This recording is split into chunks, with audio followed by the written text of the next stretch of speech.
Muy buenos días tengan todos. Bienvenidos a un resumen de la clase de tejido óseo. Vamos a ir comenzando con la descripción de este capítulo. Este tejido se caracteriza por tener una matriz bastante sólida, porque está mineralizada, está calcificada. Y a raíz de esto, también resulta ser diferente la preparación de una muestra de hueso para ser observada al microscopio.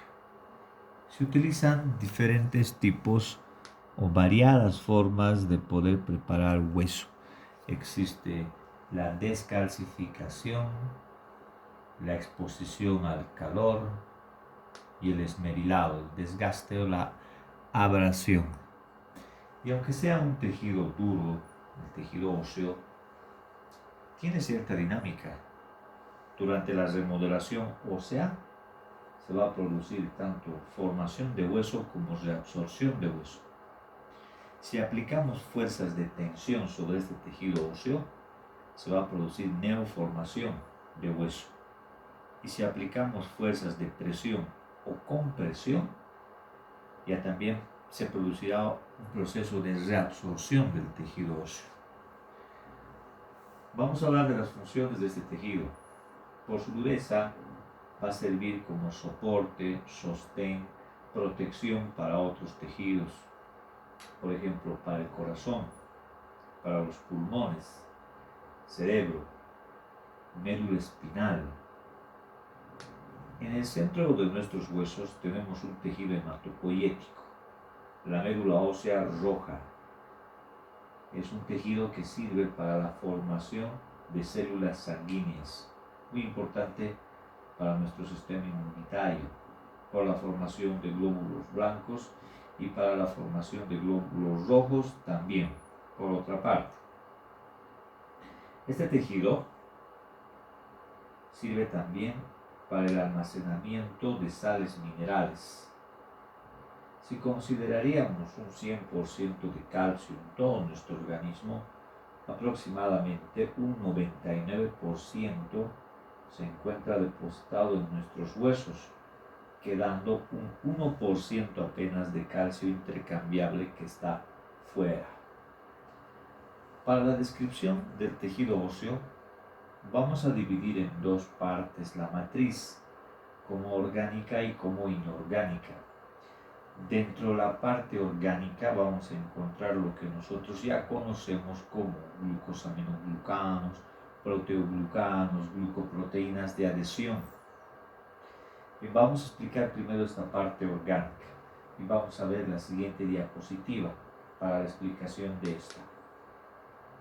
El principal componente orgánico corresponde a la fibra colágena, a las fibras formadas por colágena tipo 1, producidas por el osteoblasto.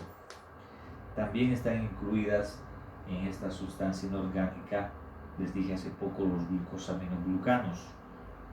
Por ejemplo, menciono al conglutisulfato, al ácido hialurónico y proteoglucanos como el agrecán, que tienen la función de poder hidratar este tejido. Claro que la concentración de glucosaminoglucanos en relación al cartílago es mucho menor. En cuanto a la sustancia inorgánica, hablamos de sales minerales: calcio, fósforo, sodio, potasio, bicarbonato, citrato. Acá tenemos citados algunos. De acá también unas representaciones gráficas de los dos componentes. La hidroxiapatita corresponde a los cristales no puros de calcio, es decir, que sería el calcio más alguna otra sal mineral. La forma más común de los cristales de hidroxiapatita corresponde al fosfato de calcio. Y vamos a recordar un poco sobre estas glucoproteínas de adhesión. Acá tenemos osteonectina, osteocalcina, cialoproteínas. Estas tres glucoproteínas de adhesión sirven para poder unir las sales minerales al resto del hueso. Por eso sirven para la mineralización. Después, esta osteopontina servirá para la adhesión de osteoclastos a la superficie del hueso. Y estas cialoproteínas también servirán para la adhesión de células como osteocitos y osteoblastos. Así está constituida la matriz del hueso. La dureza del hueso se debe a la combinación de las dos. Por separado no le dan la dureza y la resistencia que tiene el hueso. Todo este componente se puede depositar sobre este componente y entre estos componentes. Algo que vamos a revisar en las teorías de la calcificación. Si hablamos por porcentajes, la sustancia inorgánica llega a ocupar aproximadamente un 65% y la orgánica el restante, que es un 35%. Ahora vamos a hablar de las células óseas. Vamos a ir revisando cuáles son estas células, comenzando por las células madre, que son las osteoprogenitoras. Bueno, estas células se producen o se forman a partir de las mesenquimatosas. Vamos a encontrarlas en las siguientes zonas: en la superficie interna o capa interna del periósteo. El periósteo es la cápsula que cubre al hueso compacto. En esta parte, justamente donde está el cursor. Vamos a ampliar un poquito la imagen. Después acá tenemos una imagen de un trabeculado óseo, hueso esponjoso. Cada trabeculado tiene una monocapa de células donde encontramos también a las osteoprogenitoras. Ya estamos observando dos zonas. Endostio se llama esa monocapa y la capa interna del periósteo. El tercer lugar donde se encuentran estas células madre es en los canales haversianos, que estoy indicando acá con el cursor. Alrededor de estos canales haversianos, que son agujeros nutricios. En esas tres zonas están nuestras osteoprogenitoras o células osteógenas. Estas podrán diferenciarse en el osteoblasto.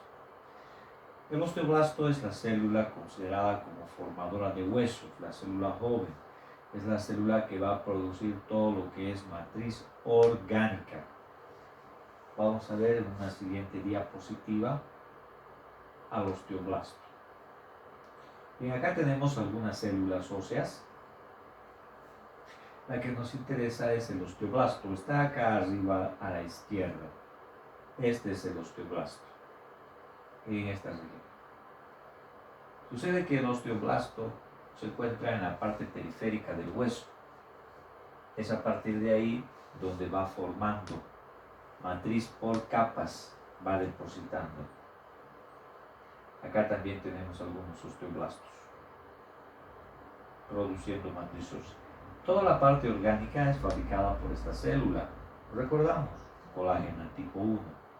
Esas tantas glucoproteínas de adhesión, osteocalcina, osteonectina, osteopontina, cialoproteínas, GAGI, ácido hialurónico, conductin sulfato, proteoglucanos, agregan, todo eso es fabricado por esta célula.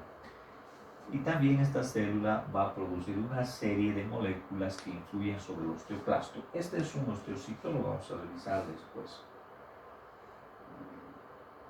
Vemos una siguiente diapositiva para continuar estudiando a nuestros osteoblastos y hablar sobre aquellas moléculas producidas por esta célula y que tienen influencia sobre el osteoclasto. El osteoclasto es un macrófago del hueso que se origina en la médula ósea. Pero la morfogénesis de ese osteoclasto está bajo la influencia de nuestros osteoblastos. Cada vez que se necesite de un osteoclasto, el osteoblasto va a producir una serie de moléculas que las vamos a estudiar junto al osteoclasto, pero las citamos ahora. El factor estimulante de colonias de macrófagos, el ligando para el receptor del factor de activación nuclear, el factor activador de osteoclastos. Y también produce el osteoide, que es el osteoide, es la matriz inmadura. Sería esta. Esta es la matriz que recién se ha producido por el osteoblasto, pero aún no se ha mineralizado, lo va a hacer. Mientras tanto se llama osteoide. Una vez que ese osteoide se ha calcificado, se ha mineralizado, deja de ser osteoblasto y ahora es osteocito. Estas células. Atrapado. El osteocito es el osteoblasto atrapado, cercado por su matriz calcificada, ya en la profundidad del hueso. Eso en cuanto a nuestro osteoblasto. También cabe destacar que esta célula, este osteoblasto, es la única que posee receptores para la PTH, para la hormona paratiroidea.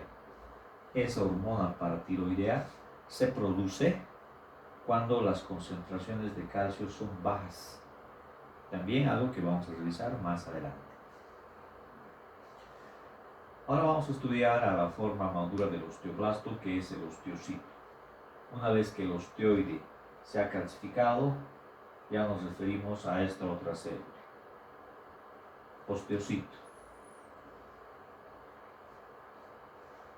El osteocito forma ya parte de lo que es una osteona o un osteoide, que es la unidad estructural del hueso compacto. Vamos a tratar de ver acá con el cursor. Acá, por cierto, es un agujero nutricio, un canal haversiano, donde se encuentran células madre osteoprogenitoras. Afuera encontramos la matriz ósea, donde están los osteocitos, que serían estos. Esos son los osteocitos. En este otro gráfico serían estos puntos oscuros. Son lagunas, o se encuentran en lagunas, unas pequeñas depresiones ocupadas por estas células. En el gráfico de aquí abajo igual encontramos a los osteocitos, justamente acá. Aquí están los osteocitos. Y este es un dibujo que representa al osteocito con sus prolongaciones bastante pronunciadas, por cierto, que van a ir a ocupar canales. La arquitectura del hueso está formada por unos canales y conductos que comunican células con células. Nuestros osteocitos ocupan la laguna y sus prolongaciones, esos conductos, que irán comunicándose con el osteocito vecino y con los canales haversianos que tenemos ahí. Este es el canal haversiano. Este es el canal haversiano y aquí están los osteocitos. Es una célula madura que aparentemente no tiene función, pero puede reaccionar como un mecanorreceptor. Puede reaccionar esta célula, reacciona ante estímulos externos, fuerzas aplicadas sobre el hueso. En ese caso, el osteocito va a fabricar algunas moléculas como factores de crecimiento. Factores de crecimiento que van a inducir al osteoblasto, a la célula anteriormente estudiada, para que produzca matriz ósea. También produce un poco de glucoproteínas de adhesión como osteocalcina. Esto indica de que el osteocito, bajo ciertas circunstancias, sí produce el osteoide, mientras el osteoblasto siempre lo va a hacer. Su función es producir osteoide, el osteocito solamente bajo estímulo. ¿Qué más podemos comentar sobre el osteocito? Ciertos datos de importancia, aproximados en cuanto a cantidad. Se considera un aproximado de 20.000 a 30.000 osteocitos por milímetro cúbico de hueso. Esta es la laguna, y entre la matriz del hueso y la pared del osteocito encontramos el llamado espacio periosteocítico, que está ocupado por líquido intersticial. Ese líquido intersticial tiene calcio. Si nosotros podríamos tratar de reunir todo el líquido intersticial de todo el hueso, de todo nuestro esqueleto óseo, reuniríamos una cantidad que es más de 1 litro, 1.3 litros. Repito, pero eso sería reuniendo el líquido de todos los espacios periosteocíticos. ¿Y qué podríamos encontrar en ese 1.3 litros? Aproximado de 20 gramos de calcio. También esta célula puede producir una hormona, la esclerostina. La esclerostina se va a producir cuando los niveles de calcio estén bajos también. Y lo que va a estimular esa hormona es la reabsorción ósea. Toda esa información en cuanto al osteocito. Y con esta célula termina el linaje de células a partir de las osteoprogenitoras. No hay más diferenciación. Sí existe otra célula más en el tejido óseo, pero esa célula pertenece o se forma en la médula ósea, pertenece al sistema fagocitario mononuclear y es el osteoclasto, que lo vamos a revisar ahora mismo. Cambiamos de imagen ya para conocer al osteoclasto. Aunque acá todavía tenemos una imagen de nuestros osteocitos. Y esta imagen nos servirá para poder observar estas prolongaciones largas que tiene. Pueden observar las prolongaciones. Y este es el osteocito. Esta es su laguna. Y estas prolongaciones entran en contacto con las prolongaciones de osteocitos vecinos. Y en algún lugar cercano de todas estas células estará el agujero nutricio, canal halesiano, a partir del cual irán los nutrientes a distribuirse célula por célula. Igualmente acá tenemos un osteocito y sus prolongaciones. Revisamos la siguiente diapositiva ya para estudiar al osteoclasto. Muy bien, acá tenemos nuestro osteoclasto. Acá todavía aún tenemos una imagen de osteocitos aquí abajo. Pero lo que nos interesa ahora son estas células, los osteoclastos. En esta imagen se puede ver que este osteoclasto tiene varios núcleos en su interior. Tiene aproximadamente 50 núcleos, eso sí es verdad. Y esto se puede entender porque se fusionan 50 fagocitos en la médula ósea para formar un solo osteoclasto. Es un macrófago gigante. Forma parte del sistema fagocitario mononuclear, ¿no? Recordamos un poco a esos macrófagos. Célula de Langerhans, macrófago de Kupffer, célula de polvo, célula M, también tenemos al monocito, entre otras células más. Esta célula difiere del resto en algunos aspectos, forma parte de ese sistema, pero difiere en algunos puntos. Primero, es el macrófago más grande de todos, llega a medir 150 micras de diámetro, muy grande, muy superior. No se origina a partir del monocito. El monocito es el precursor de la mayor parte de nuestros macrófagos. Nuestro osteoclasto no se origina del monocito. Ese es otro aspecto que le hace diferente. Para que se forme un osteoclasto, necesitamos de ciertas moléculas de señalamiento que influyen sobre esta célula. Y esas moléculas de señalamiento son producidas por esta célula, el osteoblasto. Cada vez que se necesite un osteoclasto, el osteoblasto debe producir ciertas moléculas. Vamos a ir citando las moléculas necesarias para la formación de este osteoclasto. Anteriormente vimos algunas, hablamos de algunas de ellas. Primero, se comentó de que se deben fusionar aproximadamente 50 macrófagos en la médula ósea. Para que suceda esto, primeramente deben dividirse nuestros macrófagos. Así podemos tener un número elevado de células y recién se pueden ir fusionando. Así no vamos a tener una disminución de nuestros precursores de macrófagos en nuestra médula ósea. Primero deben proliferarse, pero para proliferarse necesitamos de estímulos inducidos por ciertas moléculas de señalamiento. Una de esas moléculas de señalamiento es el factor estimulante de colonias de macrófagos, y se entiende el nombre, ¿no es así? Estimula la formación de colonias de macrófagos por mitosis. También acá influye la interleucina tipo 1, que ayuda a que proliferen estos precursores.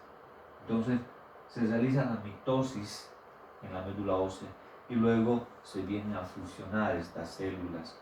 Para esto necesitamos también de moléculas de señalamiento como el RANKL, el ligando para el receptor del factor de activación nuclear. también la interleucina 6, que lograrán la diferenciación de ese preosteoclasto en osteoclasto. Y tenemos ya esta célula.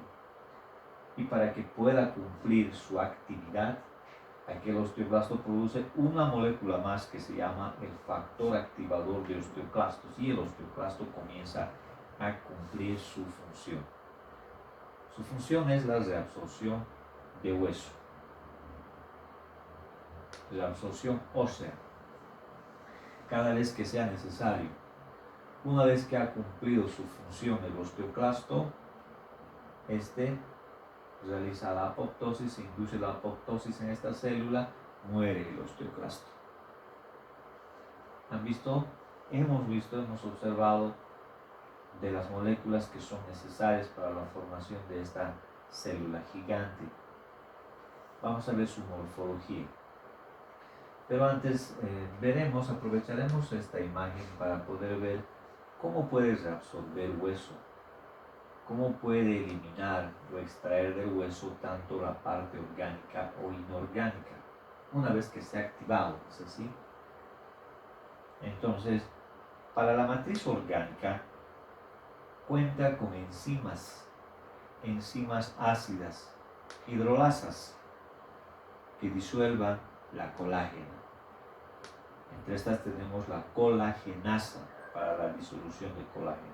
También se cita la gelatinasa. Y para la parte inorgánica, esta célula necesita un medio ácido. Cuando iniciamos este resumen de hueso, dijimos que la preparación para en el laboratorio era diferente. Había un procedimiento que era la descalcificación, donde se utilizan medios ácidos, se utiliza el EDTA, pero nuestro osteoclasto no tiene EDTA, no tiene el ETA, el ácido etilentiamino tetracético, pero tiene una enzima que, por cierto, tienen muchas de nuestras células, la anhidrasa carbónica. Esa anhidrasa carbónica dentro de nuestro osteoclasto lo que va a hacer es producir ácido carbónico, formar el ácido carbónico. ¿En base a qué? En base a dióxido de carbono y agua. Y este ácido carbónico se va a dividir en dos compuestos, que son 1, el hidrógeno, 2, el bicarbonato. A mayor cantidad de hidrógeno, el pH se hace mucho más ácido, y eso es lo que le conviene al osteoclasto.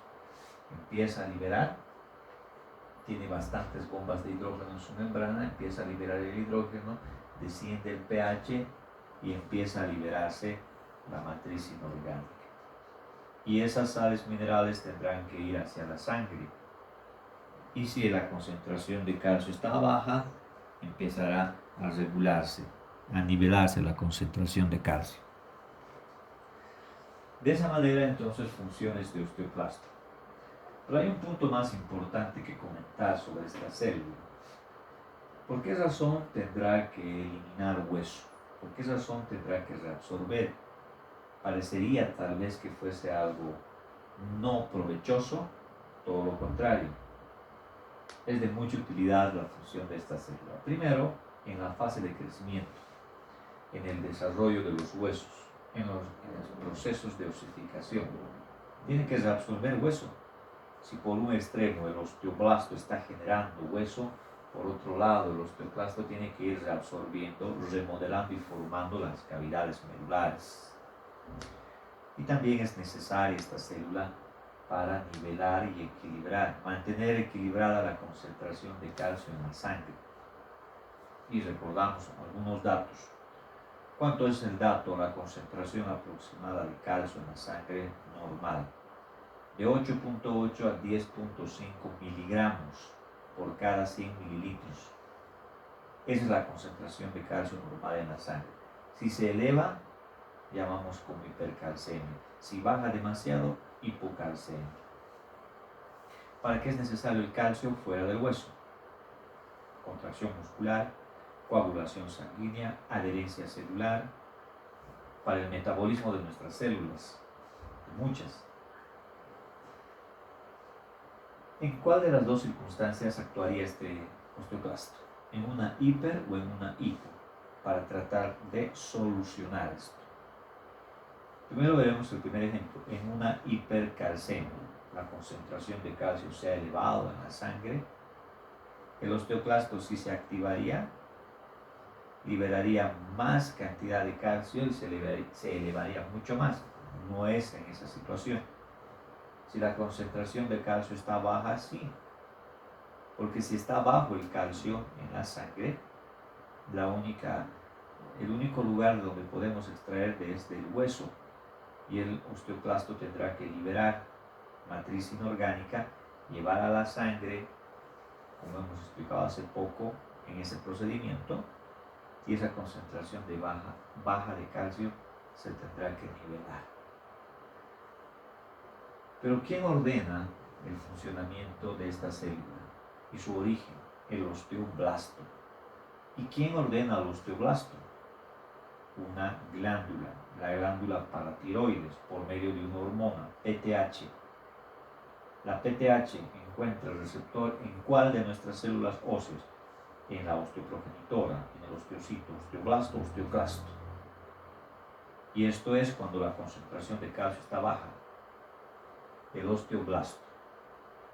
Y bajo influencia de la PTH, el osteoblasto libera sus moléculas que influyen sobre el osteoclasto. Así funciona en los casos de hipocalcemia. Y si hablamos un poquito de la hipercalcemia, aunque eso se va a estudiar en otra sesión más adelante, cuando la concentración está alta ya también se libera la tirocalcitonina, y la tirocalcitonina encuentra receptores justo en estas células.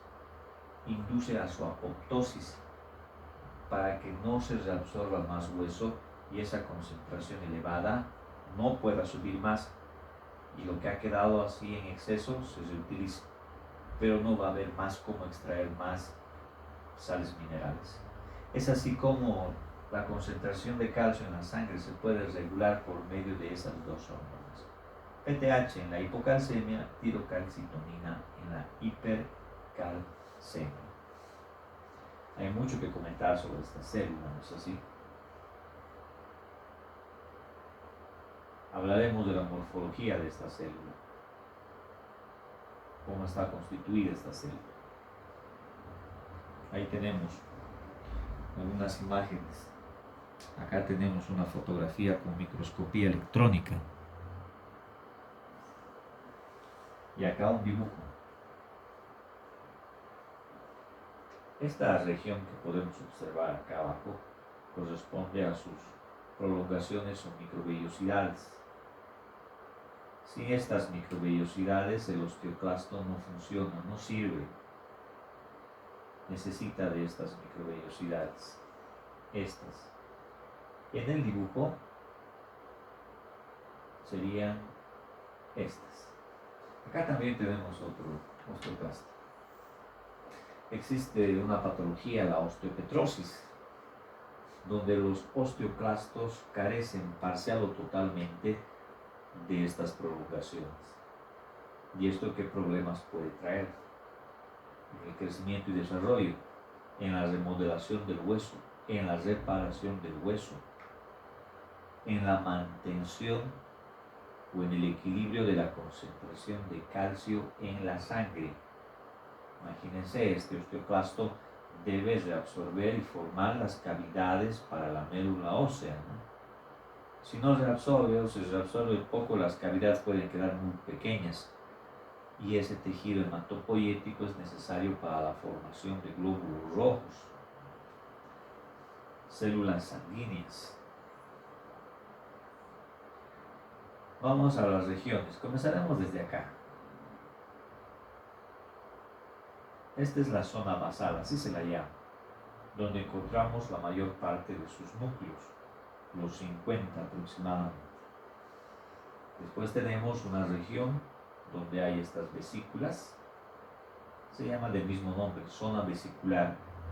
Estas vesículas pueden contener tanto componentes orgánicos como componentes inorgánicos.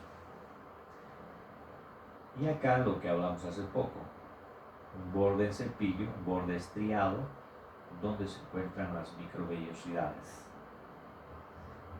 Y acá, esta región que estoy indicando, se llama la zona clara.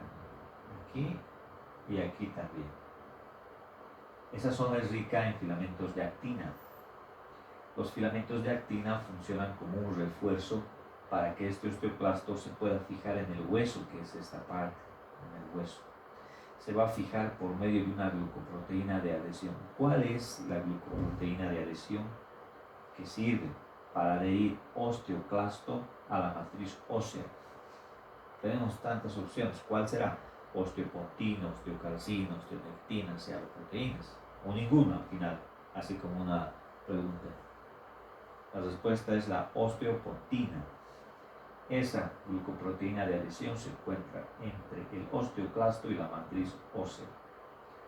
Una vez que se ha adherido el osteoclasto, va a formar también lo que se llama la zona de sellado, que coincide con la zona clara. Es una región circular donde se fija el osteoclasto y en el medio sus microvellosidades comienzan a absorber la matriz orgánica e inorgánica. Una vez que el osteoclasto empiece a absorber por los mecanismos que hemos comentado en este espacio que se llama subosteoclástico, se va a empezar a reabsorber y se va a deprimir toda esta zona. Se va a formar una depresión que se llama la laguna de Howship. La laguna de Howship es formada por el osteoclasto, es ocupada por nuestros osteoclastos. Bueno, cumple su función y luego, como ya hemos comentado, se va a realizar la apoptosis en esta célula y muere. Y cada vez que se necesite de un nuevo osteoclasto, se tendrá que volver a formar. Eso en cuanto a nuestros osteoclastos. Hemos hablado de las 4 células óseas. Todas esas células, excepto el osteoclasto, se van diferenciando a partir de la mesenquimatosa indiferenciada, ¿no? Mesenquimatosa, osteoprogenitora, osteoblasto, osteocito, ahí termina. El precursor para esta célula, médula ósea.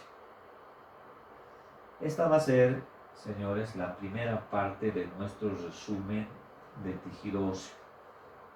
En otra sesión voy a hacer la segunda parte del resumen de tejido óseo, comenzando justamente cuando hemos terminado esta.